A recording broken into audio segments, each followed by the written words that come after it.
नमस्कार सबैजनाले। यदि तपाईँले अहिले हेर्नु भएको छ भने सायद यो लाइभ भिडियो होइन होला, रेकर्डेड लाइभ हुन सक्छ। पहिले प्रसारण भइसकेको लाइभ केही सेकेन्डमा सुरु हुन्छ। आज मैले स्किजोफ्रेनियाको बारेमा कुरा गर्छु। साइकोटिक डिसअर्डर हो। तपाईँलाई साइकोसिस भनेको कतिको थाहा छ, कतिको सुन्नु भएको छ? स्किजोफ्रेनिया भनेको सुन्नु भएको छ होला। कतिपय मुभीहरूमा, किताबहरूमा स्किजोफ्रेनिया लेखेको हुन्छ अथवा मुभीहरूमा पात्रहरू हुन्छन्। आज मेरो उद्देश्य चाहिँ खास गरी बच्चा बच्चीमा कस्ता लक्षणहरू ध्यान दिने भन्ने बारेमा कुरा गर्छु। स्किजोफ्रेनियाको लक्षणहरू कसरी डायग्नोस गरिन्छ त्यो पनि हल्का कुरा गर्छु।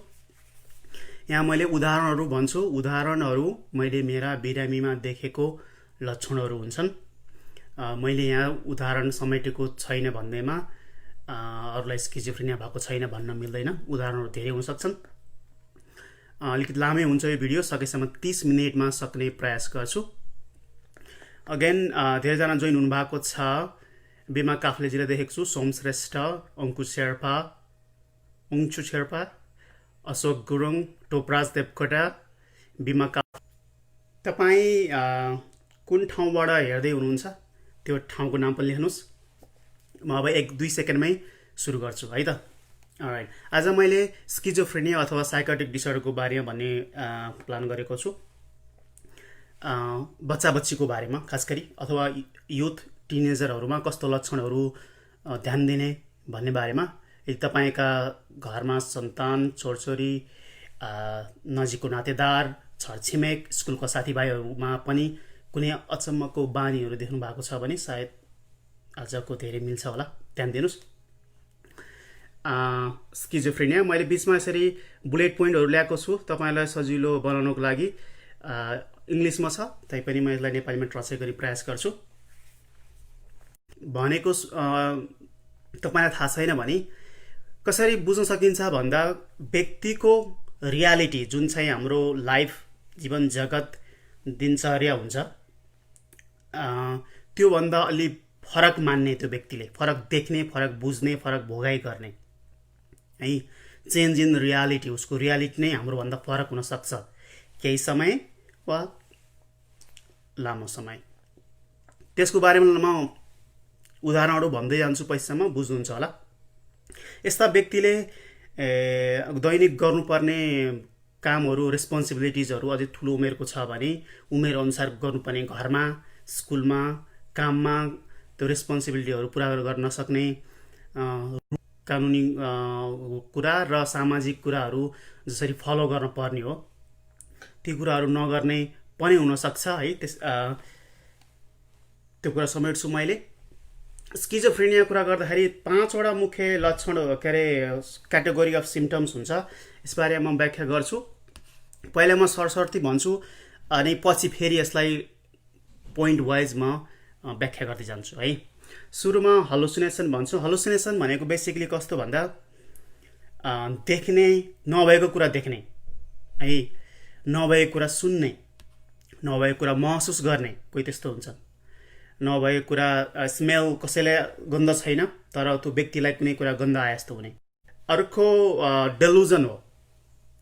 डेलुजन भनेको कस्तो भन्दा, कुनै बिलिफ सिस्टम, केही कुरामा विश्वास गर्ने, केही कुरा यस्तो हो भनेर ठान्ने र उसले त्यही कुरा मात्रै घोरेर बस्ने है। केही कुरामा विश्वास गर्ने, उसले ठुल्ठुलो प्लान बनाउने होइन, अरूले कसैले नगरेको प्लान उसको दिमागमा ठुल्ठुलो प्लानहरू हुने र एकदमै अनयुजुअल बिलिफहरू राख्ने, र अरू व्यक्तिले चाहिँ होइन त्यस्तो यो होइन भनेर प्रमाण दिँदा समेत, त्यसको बारे अलि पछि व्याख्या गर्छु, अलि नसुन्ने, उसको मनमा कति ठुल्ठुलो प्लान बनाए हुन्छन् कसैले, सबैले नहोला, र त्यो प्लान नै उसको लागि सही मान्ने, त्यो भनेको डेलुजन हो। त्यति मात्रै बुझ्नुहोस् अहिले है।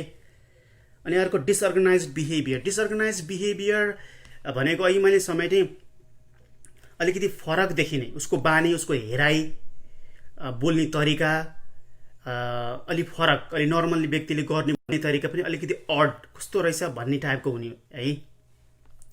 अर्को डिसअर्गनाइज कम्युनिकेसन भन्ने भन्छु मैले पछि। त्यो भनेको बोल्दाखेरि उसले अलि त अलि सिभियर केसमा हुन्छ प्राय यो, उसले बोल्दै जाँदाखेरि उसले के बोलेको हो भन्ने कुरा अरूले हामी नर्मल व्यक्तिले जेनरल पब्लिकले छुट्याउन गाह्रो हुने है, स्पिचमा प्रब्लम हुने, कम्युनिकेसनमा कम्युनिकेट गर्न नसक्ने, त्यो पनि भन्न मिल्छ। अर्को अन्तिम लक्षण हुन्छ डिप्रेसन लाइक सिम्टम लेखेँ मैले यहाँ। त्यो व्यक्ति भित्र डिप्रेस चाहिँ छैन, उसले त्यो व्यक्ति आफूले म डिप्रेस्ड भएको महसुस चाहिँ गर्दैन है, उसले आफैले चाहिँ प्राय। तर अरू व्यक्तिलाई नजरमा अरू हेर्दाखेरि ओहो यो व्यक्ति त डिप्रेस भयो जस्तो छ, बोल्दैन, एक्लै बस्छ, खाँदा नि खाँदैन जस्तो लाग्न सक्छ है। त्यसबारे म पछि व्याख्या गर्छु छुट्टै। अगेन धेरैजना पछि जोइन हुनुभएको छ। आज मैले टिनेजरहरूमा खास गरी अथवा युवा वर्गमा स्किजोफ्रेनियाको लक्षणहरू कस्तो हुन्छ, कसरी कुन कुरामा ध्यान दिने भन्ने कुराको मेरो मुख्य उद्देश्य छ आज। जुन अहिले रियालिटी चेन्ज भने साइकोसिस हुने, यो समस्या सबैलाई स्किजोफ्रेनिया हुन्छ हुनैपर्छ भन्ने छैन। मैले यहाँ अर्को लेखेको छु 4-5वटा कारण हुन्छ। कसैलाई डिप्रेसन भएको, एङ्जाइटी भएको, ड्रग प्रयोग गरेको, सकिङ न्युज लेखेको छु। योभन्दा अरू पनि हुनसक्छ। प्राय मेरो बिरामीहरूमा मैले यी देख्ने गर्छु है। कोही चाहिँ लामो समयसम्म डिप्रेस छ, औषधि खाएको वा नखाएको, र अति नै भएपछि नभएको कुरा देख्ने, नभएको कुरा सुन्ने, आफैसँग बोलेर बस्ने, त्यस्तो हुनसक्छ डिप्रेसन हुँदा पनि। एङ्जाइटी केसमा पनि सिभियर एङ्जाइटी भन्न खोजेको होइन, तर लामो समय एङ्जाइटी भएकाहरू कसैलाई चाहिँ नभएको कुरा देख्ने, नभएको कुरा सुन्ने जस्तो हुनसक्छ केही समयको लागि। तर उतो व्यक्ति फेरि पुरानो ठाउँमा ल्याउन सकिन्छ, त्यस्तो सजिलो हुन्छ। ड्रग युजहरू मेरो केसमा, मेरो बिरामीहरूको मैले प्राय यो ठाउँमा देख्ने चाहिँ मेथ भन्छौँ हामीले यहाँ लोकल, यहाँको नर्मल के अरे पब्लिक टर्ममा, तर एम्फेटामिन युजहरूको, एम्फेटामिन प्रिस्क्राइब औषधिको पनि, र मेथाम्फेटामिन युज गरेकोहरू लोकल भाषामा के भन्छ मलाई थाहा छैन, तर केमिकल चाहिँ मेथाम्फेटामिन हो। स्पिड, क्र्याङ्क, ट्वेक दुनियाँ नाम हुन्छ यहाँ पनि। त्यस्तो प्रयोग गरेको, कोकेन स्नोट गरेकोहरूको पनि त्यो स्मेल बिग्रिने भन्नु मतलब नभएको कुरा स्मेल, अरूले स्मेल गर्न सक्ने कुरा उसले स्मेल गरिरहेको हुन्छ है। अनि अनौठो के मान्छेको, मेरो एउटा बिरामी थियो, उसले चाहिँ मरेको जलाएको व्यक्तिको अथवा चाहिँ फ्लेस भन्थ्यो, बर्न फ्लेस स्मेल हुन्छ, खालि बर्न फ्लेस भन्छ, अरू कसैले सुँग्न नसक्ने, उसले सुँग्ने। पछि चाहिँ पत्ता लागेको थियो उसले ड्रग युज गरेको रहेछ। रेगुलर ड्रग खानेहरूले पनि यो पटकको ड्रगको त्यो ब्याच चाहिँ अलि नराम्रो परेछ भन्छन्, सजिलै पछि भन्छन्। ड्रग प्रयोग गरेको नि केही समय यस्तो हुनसक्छ भने मैले है। त्यहाँभन्दा बढी बाहुन छैन। सकिङ न्युजले पनि हुन्छ भने मैले एकदमै नराम्रो अचानक चाहिँ डेथ, एक्सिडेन्ट वा अचानक त्यस्तो न्युजहरू सुन्दा पनि व्यक्तिको कोपिङ स्किल नहुन सक्छ कसैको, र उसको चाहिँ हलुसिनेसन हुन सक्ने सम्भावना रहन्छ है केही समय, त्यो पनि छोटो समय। ओके, अब मैले बच्चाबच्चीकोमा कस्तो, बच्चाबच्ची र युथलाईमा कस्तो लक्षण हुन्छ स्किजोफ्रेनिया अथवा कुनै पनि साइकोटिक डिसअर्डरको भन्ने बारे सुरु गर्छु है। बच्चाबच्ची खास गरी अहिले सानो उमेरको 10 वर्षभन्दा कम उमेरको, 10 वर्ष एराउन्डसम्म, त्यो व्यक्तिलाई, बच्चालाई कस्तो, उसलाई थाहा हुँदैन कि उसले एबनर्मल बिहेभियर गरेको छु भने, उस व्यक्तिलाई ऊ नर्मल भइरहेको हुन्छ। उसले सानै उमेरदेखि केही देखिरहेको हुन्छ। यहाँ केसमा अब नेपालतिर त अब भगवानहरू देखेँ, कृष्ण दुनियाँ भन्ने हुन्छ। यहाँ त कृष्ण भन्दैन, म अमेरिकामा छु, यहाँ चाहिँ एन्जल भन्छन् है। एन्जल देखेँ, प्राय एन्जल भन्ने हुन्छन्, कि घोस्ट, कि डेमन्स, कि एन्जल। त्यहाँभन्दा अरू त प्राय भन्दैनन्। धेरैले कसै जिजस भन्छन्, तर धेरैको एन्जल र डेमन्स हुन्छ। सानो बच्चाले सानै उमेरदेखि उसले देखिरहेको छ भने त्यो उसको पार्ट अफ लाइफ बन्न आउँछ है। अनि उसलाई थाहा हुँदैन यो नर्मल हो कि एबनर्मल भन्ने। उसले पछि 8, 9, 10, 11 भएपछि स्कुलमा अरू साथीहरूसँग कुरा गर्दाखेरि यो त मलाई मात्रै हुँदो रहेछ भन्ने उसले महसुस गर्न सक्छ बल्ल पछि है। अनलेस अब घरको फ्यामिली मेम्बरहरूले केही पत्ता लगायो भने छुट्टै कुरा भयो। अब त्यस्ता व्यक्तिहरूको अझै बढ्दै गयो स्किजोफ्रेनिया। अब 15, 16, 17, खास गरी 15, 16, 17, 18, 20 वर्षसम्म त धेरैको देखिसक्छ होइन। के ध्यान दिने है? प्राय उनीहरू चाहिँ त्यही उमेर समूहकोहरू जुन खेलकुदहरू खेल्ने, जस्तै अब चाडपर्व आउन लाग्यो है। जनै पूर्णिमा, तीज, दसैँहरू आउन लाग्यो, अब 15 दिन, 1 महिना 2 महिना छ भनेर हामी पहिलेदेखि नै बच्चा बच्चीहरू गनेर बस्छन् नि। त्यस्तो कुरामा मतलब नराख्ने, खेलकुद खेल्नमा मतलब नराख्ने, अथवा पहिला जस्तो मतलब नराख्ने, साथीहरूसँग पनि खासै पहिला जस्तो घुलमिल नहुने, त्यस्तो सङ्केत हुनसक्छ। त्यो एउटा भयो है। दोस्रो प्रब्लम स्कुलमा पनि पहिलोदेखि नि त पढाइमा हो, ग्रेडहरू अथवा समयमा होमवर्क नगर्ने, फेल हुने, ग्रेड्सहरू घट्ने, अब कस्तो अल्छी के भन्ने भनिन्छ होला घरमा पनि होइन, नपढ्ने जस्तो भनिन्छ होला, तर उसको समस्या अर्को पनि हुनसक्छ है। प्रायः स्कुलले चाहिँ धेरैले अलि सिभियर नै, धेरैको मोडरेट टु सिभियर केसमा उनीहरूले एसएलसी पास गर्ने, नेपालको केसमा एसएलसी पास गर्न सक्दैनन् है, पहिले छोड्नु परिस्थिति हुन्छ। उनीहरूले जति पढ्न खोजे पनि मेहनत गर्न सक्दैनन्, पहिले नै बुझ्दैन, पछि गएर उनीहरू ओभरवेल्मिङ हुन्छ ब्रेन। सबै त्यस्तो हुन्छ भन्नु खोजे होइन, कोही त्यस्तो, अब कोही त फेरि कलेजसम्मै गएर युनिभर्सिटी प्रोफेसर पनि हुन्छन्, युनिभर्सिटी टिचर हुन्छन्, युनिभर्सिटी पढ्न गएको हुन्छन्, सबै त्यस्तो हुन्छ छैन, तर त्यो पनि एउटा हेर्नुपर्छ भन्ने खोजेको है। तेस्रोमा चाहिँ लुक्स डिप्रेस्ड, त्यो व्यक्ति हेर्दै डिप्रेस जस्तो है, उसले चाहिँ आफू डिप्रेस महसुस, आफू चाहिँ बेखुसी भएको उसले आफूले महसुस नगरे पनि, उसले नभने पनि अरूले हेर्दाखेरि अलिकति स्लो रियाक्ट गर्ने, अरूले हाहा गरेर हाँसखेलो गरेका छन्, रमाइलो गरेर ग्रुप भएर बसेका छन् स्कुलमा भने पनि यसो इन्ट्रेस्टेड नहुने, त्यस्तो धेरै कुरा देखिन्छ। कसैको मैले अर्कोमा लेखेको छु स्टक बिलिफ लेखेँ 4 नम्बरमा। कोही कस्तो हुन्छ भन्दा सानो उमेरको बच्चाहरू अथवा 10-12 वर्षकाहरू एउटा केही कुरामा उनीहरूको दिमागमा घुस्छ र त्यो बिलिफ एउटा सिस्टम बनाउँछन्, सर्टेन आइडियाजहरू बनाउँछन् र त्यो आइडिया उनको दिमागमा यसरी घुस्छ कि उसको पार्ट अफ लाइफ हुन्छ।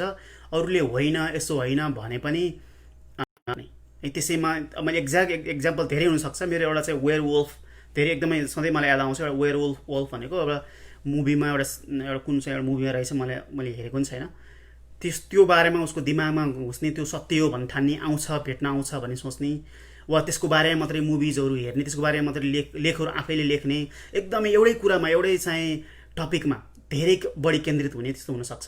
उदाहरण धेरै हुनसक्छन् है, मैले त्यो एउटा दिएँ। अनि अब हलुसिनेसन छ 5 नम्बरमा। हलुसिनेसनमा सुरुमा नि भने नभएको कुरा देख्ने, के कुरा ध्यान दिनुपर्छ बच्चा बच्ची के छ भने उसले आफै बोलिरहेको हुन्छ, आफै एन्सर गरिरहेको, मतलब कहिलेकाहीँ त हामी आफै पनि नर्मल व्यक्तिले पनि अब यसो मनमा घरिघरि मन कुरा खेलाएको हुन्छ, यसो त गर्न सक्छौ होइन, त्यो कहिलेकाहीँ हुन्छ सबैलाई। तर यस्तो व्यक्तिहरू चाहिँ लामै समयसम्म एक्लै कुरा गरिराख्ने, आफैसँग बोल्ने, कसै के हावा उत्तर दिए जस्तो गर्ने, वा नभएको कुरा देख्ने, ऊ बाहिर को छ बाहिर आयो भन्ने, बाहिर बोलेकै छ भन्ने, अनि बाहिर गएर हेर्दा कोही नहुने, ऊ मलाई घरबाट हेरिरहेछ भन्ने, फ्लिक 1 सेकेन्डको 2 सेकेन्डको हुँदैन यो है। म झलक्क भएको त इल्युजन त हामीलाई पनि हुन्छ, कोही मान्छेले पछाडिबाट हेऱ्यो कि भन्ने चाहिँ यसो झलक्क त जसलाई नर्मललाई नै हुन्छ, तर त्यो केही सेकेन्ड नै हुने, अथवा कसैलाई केही मिनट केही घन्टै हुने है। त्यहाँ छ गएर हेर्नुहोस् भने अरू गएर छैन है। हलुसिनेसन त्यो हुनसक्छ। हलुसिनेसन के अरे मैले अघि धेरै नै उदाहरण दिइसकेँ, त्यहाँभन्दा बढी मैले भन्न चाहेन है। स्लिपिङ डिसअर्डर, निन्द्राको समस्या पर्न सक्छ, कि सुत्दै नसुत्ने है, कि चाहिँ लामो समय सुत्ने, त्यस्तो 2 टाइपको हुनसक्छ। स्लिपको प्रब्लम हुनसक्छ, त्यस्तो 4-5 घन्टा सुतेको छ, फेरि उठेछ, बिहानै उठेको छ, अरूभन्दा चाँडै उठेको छ, वा ढिलै सुत्न गएको छ, वा कोही चाहिँ फेरि एकदमै लामो समय सुत्ने, त्यो पनि एउटा सङ्केत हुन्छ है। अब यो त्यो एउटा होइन साइकोटिक डिसअर्डर भयो भन्न मिल्दैन। मैले भनेको लक्षणहरू यहाँ 17वटा लेखेको छु, मैले भर्खर सर टाइप गरेँ, ती सबै धेरै मिल्यो भने साइकेट्रिस्टकोमा लानुपर्छ है, एटलिस्ट नभए साइकोथेरापिस्टसँग लगाएर इभ्यालुएट गराउनलाई नै हुन्छ, हो कि होइन भन्नलाई त है। अर्को त्यस्ता बच्चा बच्चीको चाहिँ 7 नम्बरमा हेर्नुहोस्, ल्याक अफ हाइजिन लेखेको छु। उसलाई नुहाउन धुवाउन होइन, अन्त बच्चा बच्ची हो, कसलाई त्यस्तो मतलब हुन्छ र भन्ने पनि होला, तर त्यसलाई पनि एउटा बेसलाइन राखेर, बच्चा बच्चीलाई मतलब छैन, कपडा मतलब मैलो भने मतलब छैन यस्तो भने त्यसलाई बेसलाइन राखौँ है। त्योभन्दा पनि अझै अति हुन्छ कि यस्ता बच्चा बच्ची उनलाई चाहिँ नुहाउन कति नभन्दासम्म लामो समयसम्म ननुहाउने है। अझै सिभियर केसमा त नुहाउन पनि यसो गर उसो गर भनेर ठुलो उमेरसम्म 10, 12, 15 वर्ष कोठा सफा गर्नदेखि लिएर धेरै कुराहरूमा वा फिजिकल हेल्थहरू जस्तै हुन्छ नि। अब बच्चा बच्चीले मेरो कान दुख्यो, मेरो यस्तो दुख्यो, मेरो ढाड त बच्चा बच्चीले हुने कुरो भएन धेरैको, टाउको दुख्यो, मलाई ज्वरो आयो क्या हो, यस्तो कुराहरू बच्चा बच्चीले पनि नभन्ने यस्तो साइकोसिस भएको छ। खासै उनीहरूको आफ्नो फिजिकल समस्याहरू उनीहरूले त्यसै धेरै भन्दैनन् है। बाबाआमाले पत्ता लगाउनु पर्ने हुन्छ के भएको छ भनेर। 8 अर्को के दिनु 8मा डाइटको कुरामा उनीहरू अब मतलबै छैन, त्यस कुरामा म खासै ध्यान दिँदैनन्। पानीमा हाइड्रेसनको समस्या हुन्छ है। पानी चाहिँ अरूले नखाने, मतलब नराख्ने भएपछि हाइड्रेसन समस्या हुन्छ। समयमा खाना नखाने, न्युट्रिसनको समस्या हुन्छ। 11मा अपियरेन्स भनेको छु। अपियरेन्स कस्तो भन्दा मैले के भन्नु खोजेको भन्दा, अब याद गरोस् न 12, 14, 15 वर्षको बच्चा बच्ची त अब चाहिँ कपडाहरू नयाँ ट्राई गर्ने, स्टाइलहरू गर्ने हुन्छ नि। त्यो उमेरमा त कसैले कपाल मिलाउने होइन, मैला भए नेल पलिसहरू हुन्छ नि, दुनियाँ अलिकति चटक्क बन्नु पर्ने त्यो उमेर हो नि। त्यो नजानेको भने सिक्ने अथवा अरूसँग त्यो केही पनि नगर्ने, ल कन्सर्न नै हुँदैन। झ्याम्लाङ्ग जस्तो भयो नि, ज्याकेट लगाए नि भयो। अझै कतिले त गर्मी समयमा झ्याम्लाङ्ग त्यो ज्याकेटहरू बाक्लो लगाइदिएछ, जाडोमा पातल लगाएर हिँडिदिएछ, त्यो मतलबै नहुने कि है। अरूले भनिदिइरहनु पर्ने, फोहोर कपडा लगाएको छ अरूले के भन्छ, त्यस्तो पनि हुन जान्छ। अर्को प्यारानोया भन्नेकोमा के भन्नु खोजेको भन्दाखेरि ट्रस्ट इस्युहरू हुने, झट्टै विश्वास नगर्ने। घरमा झगडा हुने, यदि दाजुभाइ दिदीबहिनीहरू छन् भने त्यो यो व्यक्तिले चाहिँ अरूलाई ट्रस्ट नगरेर मेरो यस्तो गरिदियो, खै कहाँ गयो, मेरो चोर दियो, यस्तो अलिकति झैझगडा गर्ने है। यहाँ नराख, अरूले चाहिँ आफ्नो सामान चोरिदिन्छ अथवा आफूलाई हानि गर्छ होइन। अथवा कोही त अब कोही लिटरली कोही मान्छेहरू आएर मलाई चाहिँ मार्न आउँछ, वा कोही बच्चा बच्चीले त मलाई त्यो छिमेकीले मलाई चाहिँ मार्ने प्लान गरेछ, छिमेकीले मलाई यस्तो देखि सहँदैन भनेर त्यो उसको दिमागमा चाहिँ सही कुरा, उसको दिमागमा त्यही सोचेको हुन्छ, उसले बनावटी भने हुँदैन, त्यस्तोसम्म भन्ने सक्ने हुन्छ। वा कोही चाहिँ अलिकति अलर्ट भएर बस्ने, लोनु कोही आउँछ जतिखेर पनि अलर्ट हुने, हाइपर अलर्ट हुने हुनसक्छन्। अब अर्को चाहिँ 11 नम्बरमा अट्र्याक्टेड टु प्यारानर्मल है। प्यारानर्मल भन्न खोजेको नि अब यस्तो व्यक्तिहरू, अलौकिक भन्छको नेपाली शब्द होइन, प्यारानर्मललाई के भन्छन् लेख्नुहोस् त तल। अलिकति हाम्रो लाइफभन्दा अलिक परको के, अब जस्तै भूत प्रेतहरू अथवा कुनै कुराहरू यस्तो छ भने ती कुराहरूमा बढी चाहिँ विश्वास गरिदिइहाल्ने। कसैले कहानी भनेको छ, कसैले चाहिँ मुभीहरूमा आएको छ अथवा न्युजहरूमा कतै इन्टरनेटमा छ भने त्यसलाई अब हामी नर्मल व्यक्तिहरू हामीले पनि ओहो त्यस्तो भएपछि अलिकति ध्यान जान्छ, त स्वाभाविक हो। तर यस्तो व्यक्तिहरू त्यो दिमागमा थट स्टक हुन्छ, उसको घुमिरहेको हुन्छ, त्यस्तो कुरा आउने बित्तिकै ऊ अलिकति बढी अट्र्याक्टेड हुने त्यो कुरामा है। त्यति मात्रै भन्न चाहे हामी त्यसलाई। अर्को 12मा मुड स्विङ्स लेखेको छु। मुड स्विङ्स भने कस्तो भन्दा कतिखेर झनक्क हुन्छ थाहै नहुने कि, रिसाउने बानी भन्ने होइन, तर कतिखेर कस्तो व्यवहार गर्छ भने अनप्रेडिक्टेबल। त्यही भएर घरको परिवारले पनि अथवा साथीहरूले पनि खासै ठुल्ठुलो जिम्मेवारी दिँदैनन्।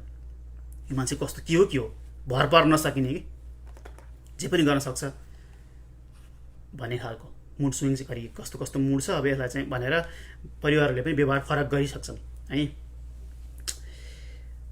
अनयुजुअल मुभमेन्ट त मैले सुरुमा नै भने उसको बोल्ने तरिका, रिस्पोन्स हेर्ने तरिका है। अरूले यतातिर फर्केर कुरा गरिरहेछ भने यतातिर अब जस्तै 5-6 जना भइरहेको छ, 5-6 जनामा यतापट्टिको व्यक्ति बोलिरहेको छ नि सबैको ध्यान त्यति केन्द्रित हुन्छ नि, ऊ त यसो गरिसक्छ। उतै हेरे पनि माथि समथिङ डिफ्रेन्ट, समथिङ अड, उतिखेर पत्ता लाग्दैन, 1-2 महिनै पत्ता लाग्दैन। कसै लामो समय सङ्गत गरेपछि समथिङ रङ भन्ने कुरा पत्ता लाग्छ है। हिँड्ने बानी व्यवहार त अलि धेरै नै सिभियर केसमा त अब आफू खुसी निस्केर हिँड्दिने है, त्यस्तै बानी व्यवहारहरू गर्छन्। त्यहाँभन्दा बढी त्यहाँ नि भन्न चाहिनँ, मैले छिटो सक्नुहुन्छ। डिट्याच्ड लेखेको छु।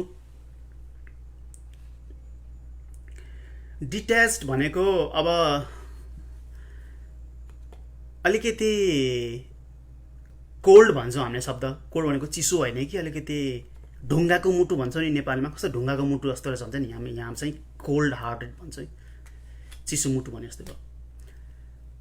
ऊ व्यक्तिले भित्रै मनदेखि नै नराम्रो सोचे हुँदैन है, तर अलिकति केयर नगरे जस्तो है। उदाहरणको लागि सिरियस नभएको है, अटेन्सन दिनुपर्ने बेलामा अटेन्सन नदिएको, अलिकति कोल्ड, अलिकति म्यानरलेस जस्तो लाग्छ होला। कस्तो म्यानर नगएको मान्छे है त्यो जस्तो लाग्छ, तर उसले व्यक्तिले भित्रै सोचेर प्लान गरे हुँदैन होइन, तर ऊ चाहिँ अलिकति कोल्ड डिट्याच डिमिनर देखिन्छ।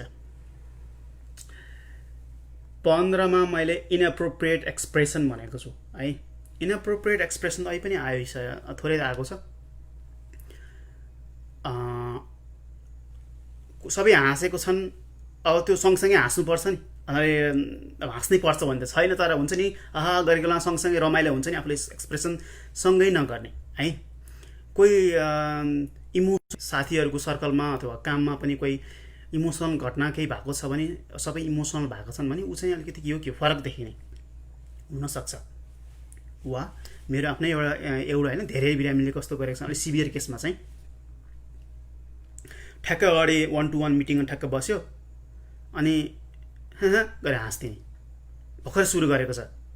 अनि के भयो भन्दाखेरि होइन, उसले फेरि उसलाई पनि थाहा हुँदैन, अनि किन त्यसो प्रश्न सोधेको मलाई जस्तो गरिदिनु उल्टै कि, किन उसले जानी गरे त होइन होइन।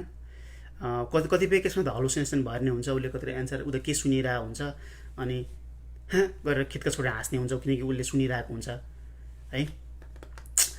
तर त्यस्तो त्यस्तो व्यवहारहरू हुनसक्छ है, एक्सप्रेसनहरू अलिक फरक। कोही झनक्क रिसाइदिने है, त्यस्तो झनक्क रिसाउने कुरै छैन, अगाडि बसिरहेछ मेरो बिरामी कुरा गर्दाखेरि झडङ्ग गरेर उसले भित्रदेखि रिसाएर उठेको हुँदैन, अनि बस्नुहोस् भनेपछि ऊ बस्ने हुन्छ है। त्यस्तो अड बिहेभियरहरू पनि देखिन सक्छ, अलि सिरियस केसमा हुन्छ है त्यो चाहिँ। सानो अब सुरुमा नहुन सक्छ, तर त्यो पनि ध्यान दिनु पर्यो। म कहाँ आएँ, इलिसिट ड्रग भनेको अब प्रिस्क्राइब नगरेको औषधि भनेर बुझ्नुपर्छ, त्यो स्ट्रिटमा पाउने औषधिहरू। स्किजोफ्रेनिया अथवा साइकोटिक लामो समय साइकोसिस भएकाहरू, स्किजोफ्रेनिया भएकाहरूको अधिकांशले एउटा लतमा लागेका हुन्छन्, एउटा न एउटा लतमा लागेका हुन्छन्, पछि छोड्लान् छुट्टै कुरो हो, तर एउटामा उपचार नहुँदासम्म। कोही त उपचार भएपछि चुरोट खान्छन् प्रायःले है, चुरोट खाने, गाँजा खाने हुन्छन्। त्यहाँभन्दा ठुल्ठुलो त्यो कोकेनहरू, हेरोइनहरू, मेथहरू त्यस्तो पनि गर्दैनन्, अधिकांशले गर्दैनन्, कोही कोही होला नि त्यस्तो भयो। तर धेरैको सिगरेट, विड भन्छौँ हामी यहाँ, म्यारिजुआना, गाँजा है, त्यो लतमा लाग्छन्। त्यही भएर बच्चा त्यस्तो स्किजोफ्रेनिया छ भने त्यो कुरामा पनि ध्यान दिनुपर्ने हुन्छ, उनीहरू लाग्छन्। लास्टमा चाहिँ change in personality. Change in personality त ओभरअल पर्सनालिटी चेन्ज हुन्छ। जस्तै उमेर बढ्दै गयो, यदि तपाईँको 2टा सन्तान छन् भने एकदमै आकाश पाताल फरक हुन्छ। एउटालाई स्किजोफ्रेनिया छैन, अर्कोलाई छ भने, अथवा उही उमेरसम्मको ऊ र उसको छिमेकी अथवा तपाईँले अरू कोही देख्नुभएको छन् त्यही उमेरको व्यक्ति छ भने, ओभरअल जेनरलाइज गर्दाखेरि कम्प्लिटली फरक देखिन सक्छ, खासरी उपचार नगरेको बेलामा। तर उपचार हुन्छ है, उपचार गर्यो भने चाहिँ उपचार हुन्छ। उपचार कसरी गर्ने भन्ने बारे म छुट्टै अर्को पटक पोस्ट गर्छु, तपाईँ तल लेख्नुहोस्, म त्यसलाई उपचार विधि बारेमा समेट्न मिल्छ भने सबै त कति सक्छु। पर्सनल मेसेज त मैले पर्सनल प्रश्न त सक्दिनँ होला, तर अरूलाई पनि मिल्ने खाले कमन प्रश्न छन् भने मैले अर्को भिडियोमा उपचार विधिको बारेमा भन्नेछु। राइट, यति भन्न चाहे कृपया सक्नुहुन्छ भने तपाईँले यो भिडियो सेयर गर्नुहोस्, तपाईँलाई काम नलागे पनि अरूलाई काम लाग्न सक्छ।